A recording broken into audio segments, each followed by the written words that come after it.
everyone is pregnant. Second Lady Usha Vance is pregnant with the couple's fourth child. White House Press Secretary Caroline Leavitt announced today that she is pregnant. How many kids did you guys want to have?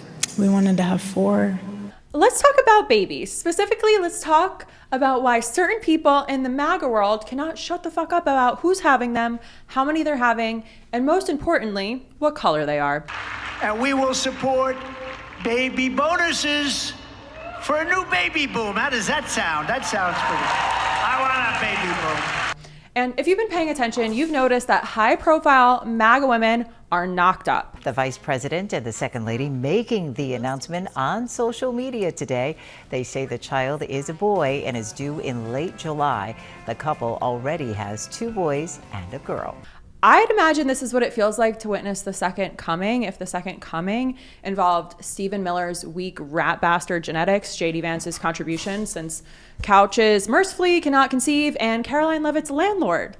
The best part of this all is that Katie Miller is carrying either Stephen Miller's deeply mediocre genetic material or possibly Elon Musk's. Honestly, coin flip on which one would be worse for humanity. Either way, the child will inherit a legacy of ripping 5-year-olds off the street because they couldn't manufacture enough white babies fast enough.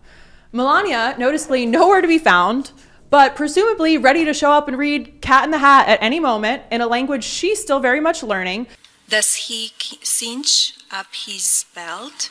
Which again, if you can speak multiple languages, you've got a leg up on me. I won't drill you on that, but I will drill her for doing so like she's being held hostage. And the most important thing about all these announcements is that they are heavily lined with propaganda. And you need to see this. These women, their bodies are being deployed as billboards for a very specific, very disturbing vision of what America should look like and who should be making more Americans. We wanted to have 4. And I was praying to God that I was pregnant when he got murdered. One day they'll find out. Right now they're just, little loves. And one day they'll find out that they're Charlie Kirk's children, and they'll know what that means. And real quick, I'm Lauren Paritra. Please take a moment to subscribe. We have got to maintain our lead on Katie Miller, who is the wife of Stephen Little Bitch Miller. Truly, every new subscriber is an FU to the Millers. Katie Miller is married again to Stephen Little Bitch Miller, and she did that on purpose. She made that choice. So the least we can do is maintain our lead out of pure principle. So hype this video if you're on mobile, like, comment, share with a friend, subscribe, because honestly, at the center of all this baby talk is the great replacement theory. J.D. Vance talks about it. Stephen Miller, who looks like he was grown in a lab without sunshine, definitely talks about it. The conspiracy goes like this. Democrats are intentionally replacing white Americans with people of color through immigration. We are headed for another major showdown over immigration after the president signaled this intention to sign an executive order ending birthright citizenship. The president suggesting that it lures many illegals here for the express purpose of producing anchor babies. Now, how ridiculous. We're the only country in the world where a person comes in, has a baby, and the baby is essentially a citizen of the United States for 85 years with all of those benefits. It's ridiculous. And the solution, according to these ding-dongs, is twofold. Mass deportations to get out the wrong type of people and forcing white women specifically, to have more babies to make more of the right people. MAGA's obsession with forced birth and birth rates is fundamentally rooted in white nationalist conspiracy theories. J.D. Vance and Stephen Miller promote the belief to directly motivate their base to support mass deportation efforts and abortion restrictions as tools for racial engineering.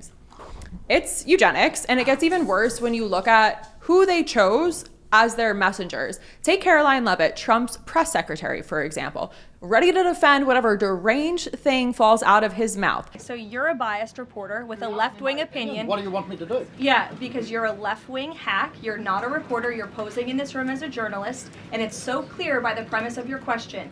She stands at that podium preaching about vaccine dangers and bodily autonomy while her face is pumped full with enough filler to stock a med spa. Anti-vaccine, pro-needles to the face. At least make it make sense. Or Katie Miller, who's actively trying to put emphasis on building her own media empire while simultaneously peddling this BS messaging about women and how we should all be at home barefoot and pregnant, just churning out babies. So what's your daily routine? Are you working out? What time are you getting home? Are you putting the kids to bed? Who does the bedtime? Yeah. She is regularly spewing talking points on Fox about how women's primary value lies in reproduction for the state. This represents classic fascist ideology that sees women's bodies as resources for building an ethnically pure nation while attacking women who choose careers, to remain childless, to have dogs, or don't conform to their idea of traditional gender roles. And they assume we're all too dense to realize that these are working women selling us this. Career women, women with ambitions beyond their uteruses. And they're out here spinelessly selling a vision of womanhood that would render their own lives impossible. Because here's what they're actually promoting. The idea that women's only value is biological, that we exist to manufacture the next generation of properly white Americans.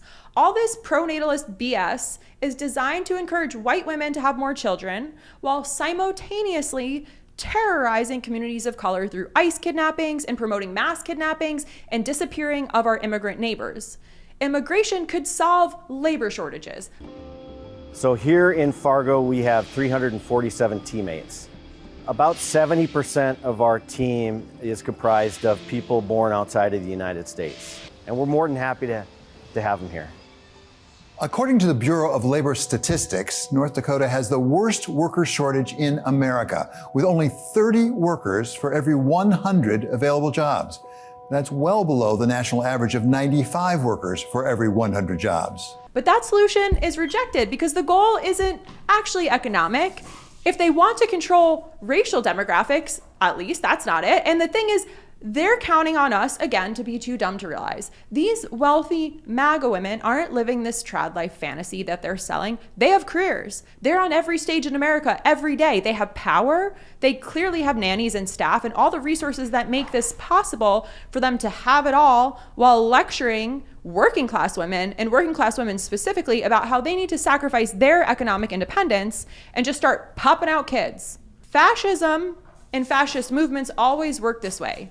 The elites get to live their lives by different rules, while the masses are subject to increasingly restrictive control. Now let's go back to the economics of this all, because the math is just not mathing. The MAGA world is constantly freaking out about birth rates and labor shortages. You know who would actually solve a labor shortage? Immigration. But that solution gets rejected immediately because this is so key, so I'm going to show you how the goal was never actually economic in the first place. Because in Amanda Marcotte's Don't Buy MAGA's Baby Boom Hype piece in The Salon, she called this out pretty directly. She shows that the wealthy MAGA women promoting this ideology, Usha Vance, Caroline Leavitt, Katie Miller, they're not living this life themselves. They maintain careers and have resources, nannies, healthcare for one, job security, and that's something that not all working class women do. They promote that they'll sacrifice all these things, but they never actually do. And this is all happening while J.D. Vance attacks childless cat ladies, but offers zero economic support for parenthood. We've got no paid family leave, no childcare, no healthcare expansion. He's demanding compliance, but not helping anyone actually have kids. Trump's administration is actively destroying conditions that would enable parenthood, stripping healthcare from millions, gutting public education, zero parental support. Like, how the hell are you going to have RFK Jr. out here demanding motherhood while making it financially impossible for working people? Marcotte mentions Breonna Lyman in a quote from her and how she wrote, "If we don't make more Americans, we won't have any left," which she said skirts the obvious fact that by her definition, no one outside of a small minority of Native Indigenous Americans actually count as real Americans. The world has 8 billion people. We're not in a crisis. We're not in a crisis for labor or population. They don't want workers. They want white workers, and they want white Americans. That's why you can't simultaneously have policies promoting white women having more babies while terrorizing communities of color with ICE kidnappings and disappearing our neighbors through the deportation and indentured servitude pipelines. It's disgusting. They care about population composition. They want to encourage the right people to reproduce. Our country will shine, thrive, and prosper like never before. They want to eliminate or expel the wrong people, and eventually you engineer the racial demographics that you want. They've just figured out that you can't say that part so loud anymore, or at least maybe not on CNN. So instead, you muddle it down with birth rates and traditional values and American families. But we see what you're doing here. We see how every single pregnancy announcement is so coded. So yeah, let's talk about all these MAGA babies, but let's be clear about what we're actually talking about. This is a coordinated effort to turn women's bodies into tools of white nationalist politics, sold to us by women who have very much built careers on the very freedoms they're now working to deny everyone else. Congratulations on the pregnancies, ladies, but we're not buying what you're selling. Again, I'm Lauren Patriotic. Remember that every subscription is a personal FU to Katie and Stephen Little Bitch Miller. And honestly, the only thing better than calling out her bullshit is little old me having more subscribers than her on my second YouTube channel in 6 months, while she's being bankrolled by billionaires who can't buy her real followers, subs, or friends.